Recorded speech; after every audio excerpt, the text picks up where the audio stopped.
Air marshal साहब, मेरा आपसे सवाल है कि कांग्रेस में एक रिपोर्ट पेश होती है जिसमें बताया जाता है और मोहर सब्त कर दी जाती है कि पाकिस्तान ने भारत से जंग जीती और भारत को जो है वो जिल्लत अमेज शिकस्त हुई। ये जो भारतीय मीडिया है ये नहीं बता रहा, लेकिन भारतीय मीडिया जो है ये वावेला जरूर कर रहा है कि अमेरिकी कांग्रेस में ये भी रिपोर्ट पेश हुई है कि चीन पाकिस्तान को J-35 जो है वो 40 की तादाद में देने जा रहा है और KJ-500 जो एयरक्राफ्ट और बैलिस्टिक मिसाइल जो है डिफेंस सिस्टम जो है वो भी देने जा रहा है। इस हवाले से पाकिस्तान को बाकायदा तौर पर ऑफर आ चुकी है। इस तरह का प्रोपेगेंडा किया जा रहा है, क्या इसमें हकीकत है सर कुछ? मैं कहता हूं अगर ये प्रोपेगेंडा है तो अल्लाह करे इसमें हकीकत हो। इसमें घबराने परेशान होने की क्या बात है। जैसे जनरल साहब ने कहा, कोई अगर कहता है तो जैसे आपने भी कहा, हमने ना किसी का एतराज किया कि आप किसको क्या दे रहे हो, इसराइल को क्या दे रहे हो, इंडिया कितने राफेल और ले रहे हैं। तो भाई हमारा अपना दिफा है और हम अपने दिफा में कमिटेड है, जैसे जनरल साहब ने कहा। तो ये चीन हमारा एक ऐसा दोस्त है जो हर मुश्किल वक्त में हमारे साथ खड़ा रहा है।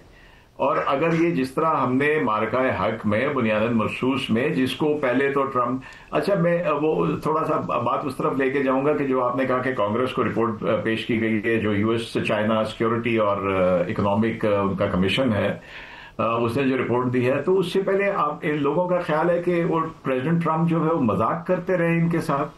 He is the president of दुनिया की सबसे बड़ी सुपर पावर का वो प्रेसिडेंट है। उनको पहली रात ही सारी ब्रीफिंग मिल गई थी। पेंटागन के पास एक एक फुटप्रिंट मौजूद है, ग्राउंड का भी और एयर का भी और मिसाइल्स का भी, जहां जहां लगे इनको। तो ऐसे तो नहीं शाम तक वो कह रहे थे कि हमारा ताल्लुक नहीं, और सुबह सुबह उन्होंने वो सीज फायर करवा दी।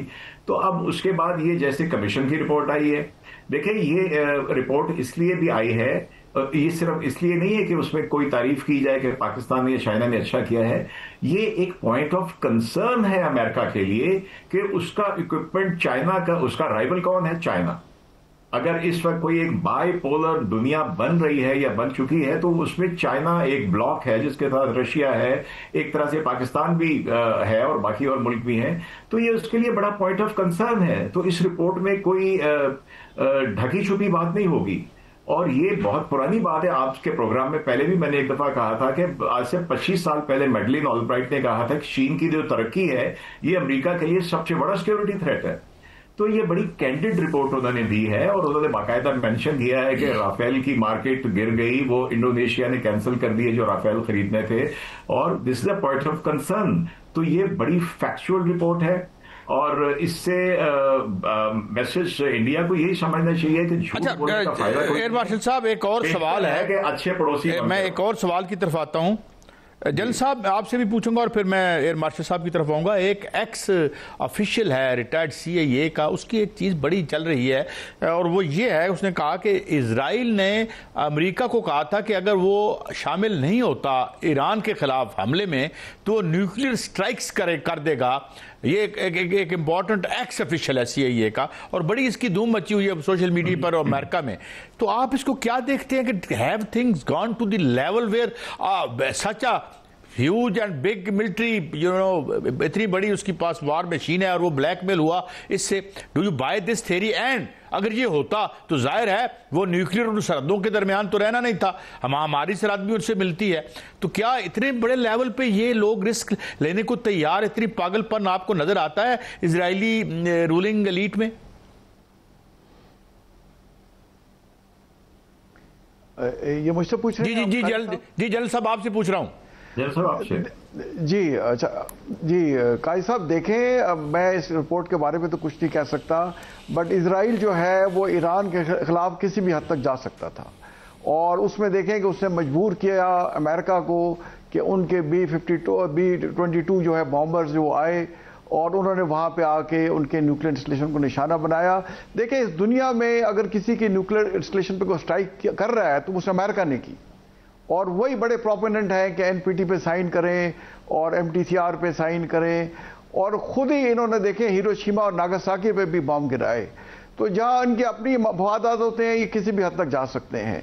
तो इसलिए हमें इससे सबक सीखना चाहिए और फ्यूचर में देखें पाकिस्तान का मैं समझता हूं मुस्तकबिल चाइना के साथ जुड़ा हुआ है। पाकिस्तान की तरक्की, पाकिस्तान की स्ट्रेंथ जो है वो चाइना की है। चाइना की तरक्की और उनकी कामयाबी दफाई मामलात पाकिस्तान के साथ जुड़े हुए हैं। तो इंशाल्लाह पाकिस्तान और चाइना जो है ये एक अच्छे व्यवसाय भी हैं और टाइम टेस्टेड हमारी फ्रेंडशिप है। अमेरिका के साथ देखिए हमारी फ्रेंडशिप है तो बड़ी अच्छी बात है। एक तो उनका है कि पाकिस्तान के साथ माइन एंड जैसे मिनरल्स है, रेयर अर्थ मेटल करने आ रहे हैं, और दूसरा उनके पास कोई ऑप्शन नहीं रह गई सिवाय इसके कि पाकिस्तान के साथ भी एंगेज हों, वरना पाकिस्तान चाइना के साथ मिलकर एक बहुत बड़ी ताकत बन जाएगा और जो दुनिया की किसी भी ताकत के लिए जो है वो मतलब उसके अगर खिलाफ कोई करेगा तो उसके लिए काफ़ी है वो। तो मैं ये समझता हूं कि इस किस्म के रिपोर्ट्स आती रहती हैं, बट अमेरिका आप देखें जब से इजराइल का वजूद हर साल उसे 6 से 7 अरब डॉलर देता है। तो अमेरिका इजराइल के साथ खड़ा रहेगा और आज उसके साथ रिपोर्ट हटा दे तो चंद दिनों में ईरान इजराइल का सफाया कर सकता है।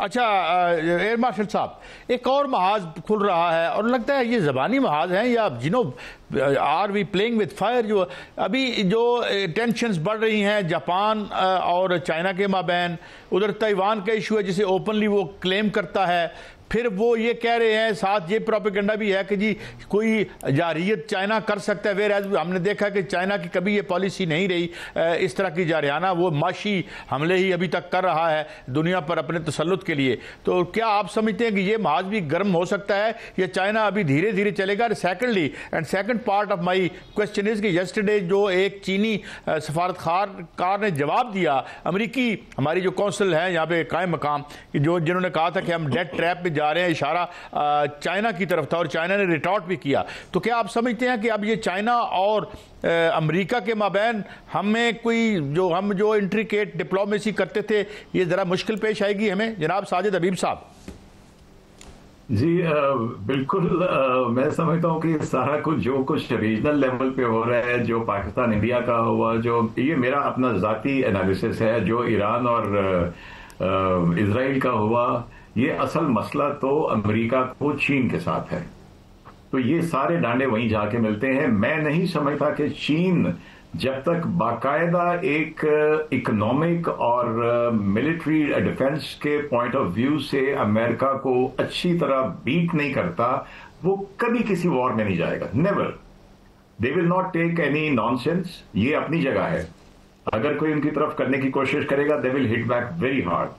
लेकिन आई थिंक ये सारा प्रोपेगेंडा हो रहा है और उसकी वजह यही है कि ये हमारे इस अल्लाह ताला ने जो कामयाबी हमें दी, जो अल्लाह ताला की मेहरबानी है, जो हमारी अफवाज की और चाइना की दोस्ती की है, उसकी वजह से अमेरिका को बड़ा अंडर प्रेशर है और उसमें ये सारा प्रोपेगेंडा चल रहा है। यहाँ बरसबिल तस्करा आपने जो बात की थी कि मैं जनरल साहब की बात में ऐड करूंगा, आपने इसराइल के न्यूक्लियर जाने की बात की थी। दे आर एक पागल कौम है, उनके जो लीडर हैं ना वो पागल हैं और इनकी जो इनकी न्यूक्लियर पॉलिसी है इजराइल की, वो क्लियरली कहती है कि अगर कोई भी उसके इर्द गिर्द ऐसी थ्रेटनिंग असेंबलीज हुई, असेंबली ऑफ फोर्सेस, वो हवा की हो जमीन की हो कोई भी हो, जिससे इजराइल को खतरा हो सकता है, they have the right to go nuclear. अपने आप को राइट दिया हुआ है। तो वो मैं सोचा कि मैं इसका जिक्र कर दूं, क्योंकि जब आप डिफरेंट कंट्रीज के डेटरेंस और उनके डॉक्ट्रिन पढ़ते हैं तो ये बात क्लियरली उन्होंने लिखी हुई है। तो वो पागल हैं, कुछ भी कर सकते थे और B2s ने कुछ भी नहीं किया। आई एम श्योर ईरानियों ने वेल इन टाइम अपनी चीजें वहां से निकाल दी थी। Getting back to this fire, China का फैक्टर जो है ये बहुत इस मोस्ट इंपॉर्टेंट है अमेरिका के लिए और China is not going to stop. वो इनके किसी ट्रैप में नहीं आएगा, जापान के साथ कुछ भी नहीं होगा और ताइवान के ऊपर उसने कोई कॉम्प्रोमाइज करना नहीं है। तो आई थिंक ये सारा एक मीडिया प्रोपेगेंडा है, उससे ज्यादा कुछ नहीं है। जी मियां साहब। जनरल साहब, मेरा आपसे सवाल होगा, अभी हम बात कर रहे थे साजिशी पड़ोसी भारत की।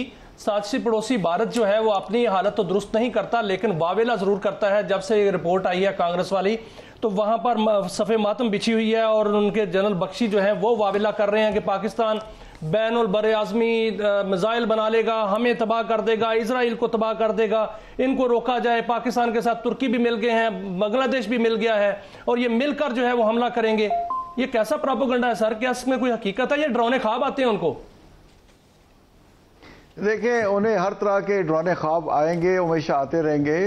देखिए, वो इंडिया जो है ना, उनकी बॉलीवुड की तरह वो ड्रामेबाज कौम है। ख़ास तौर पे ये जैसे जनरल बख्शी है, तो मैं लाइटर सेंस में कह रहा हूँ, उन्हें अपनी मूछें कटा देनी चाहिए। वो ऐसी मूछें रख के बेतुकी सी बातें करते हैं, ना उनमें उसमें कोई रबत होता है। और मोदी भी एक ड्रामेबाज है, ड्रामे करता रहता है और समझता है कि यहाँ कोई बॉलीवुड की मूवी लगी हुई है। तो जैसे ही जनरल मुशर्रफ ने इनको एक दफ़ा कहा था, वो कह रहे जी अगर हम आपको स्ट्राइक कर दें सर्जिकल, तो उसने कहा कि हमने कोई चूड़ियाँ पहनी हुई है, मातम हमें एक न्यूक्लियर ताकत है, हम वापस जवाब देंगे। और अब तो हमारे फील्ड मार्शल ने बड़ा क्लियर कर दिया कि इस दफ़ा आर या पार होगा और हमारा जवाब फौरन होगा और डिसाइसिव होगा, और आपका कोई इलाका हम नहीं छोड़ेंगे। किसी गलत फहमी में मत रहें। चाइना हमारे साथ खड़ा हुआ है, जैसे मैंने कहा। बाकी अब तो सऊदी अरेबिया भी देखें, अगर पाकिस्तान में हमला होता है तो वो सऊदी अरेबिया भी हमला तस्वर किया जाएगा। मोदी ने बाहर का इलेक्शन जीत लिया है, जैसे भी उसने धांधली वगैरह करके ये झाग की तरह बैठ जाएगा।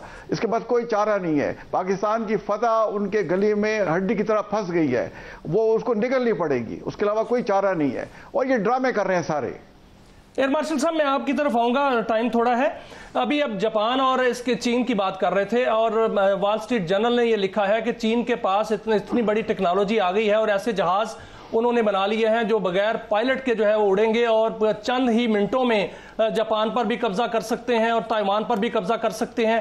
क्या ऐसी टेक्नोलॉजी है कि इस तरह की जो जंग हो सकती है, या इस तरह की जो है महाज पर ये टेक्नोलॉजी इस्तेमाल हो सकती है? देखिए, इसमें दो चीजें होती है। जब इस तरह की बात दूसरी साइड के लोग कर रहे हो, तो एक तो उसमें प्रोपेगेंडा होता है और दुनिया को, बल्कि पेंटागन का ये हमेशा से वतीरा रहा है पेंटागन का, कि जब सोवियत यूनियन के दिनों में ये एक दोनों पोल्स थे, तो उनका ये मकसद होता था कि अपनी कांग्रेस से, पार्लियामेंट से, लोगों से फंड्स लेने के लिए ये जाली किस्म की क्रिएट करते थे। जैसे एक जमाने में उन्होंने MiG-25 को बना दिया था कि पता नहीं वो किस तरह का जहाज सोवियत यूनियन ने बना लिया है, उसके बाद तो अमेरिका बचेगा ही नहीं। एंड ऑफ द डे उन्होंने उसके लिए बहुत से बिलियंस ऑफ डॉलर्स के उन्होंने सेनेट से और कांग्रेस से ले लिए।